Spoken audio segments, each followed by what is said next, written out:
ఒక చిన్న పట్టణంలో రాహుల్ అనే బాలుడు ఉండేవాడు. అతను చాలా తెలివైనవాడు, కానీ ఒక అలవాటు ఉంది. ఎప్పుడూ ఫోన్లోనే ఉండేవాడు. గేమ్స్, రీల్స్, వీడియోస్, రోజంతా ఫోన్లోనే గడిపేవాడు. అమ్మ పిలిచినా, నాన్న మాట్లాడినా, బయట స్నేహితులు పిలిచినా ఒకే లెటర్ అని చెప్పేవాడు. ఒకరోజు అతని తాతయ్య వచ్చాడు. రాహుల్ మళ్ళీ ఫోన్లోనే ఉన్నాడు. తాతయ్య ఒక చిన్న ప్లాన్ వేశాడు. ఆయన రాహుల్కి ఒక చిన్న మొక్క ఇచ్చి, ఇది నీ ఫ్రెండ్ రోజు చూసుకుంటే ఇది పెరుగుతుంది అని చెప్పాడు. మొదటి రోజు రాహుల్ నీళ్లు పోశాడు. రెండో రోజు, మూడో రోజు అతను మర్చిపోయాడు.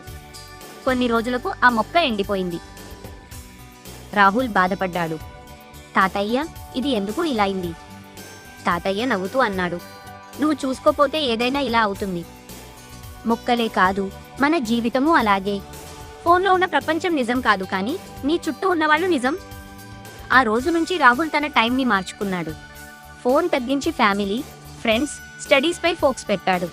Moral of the story: technology మనకు ఉపయోగపడాలి, కానీ మన జీవితం దానిపై ఆధారపడకూడదు.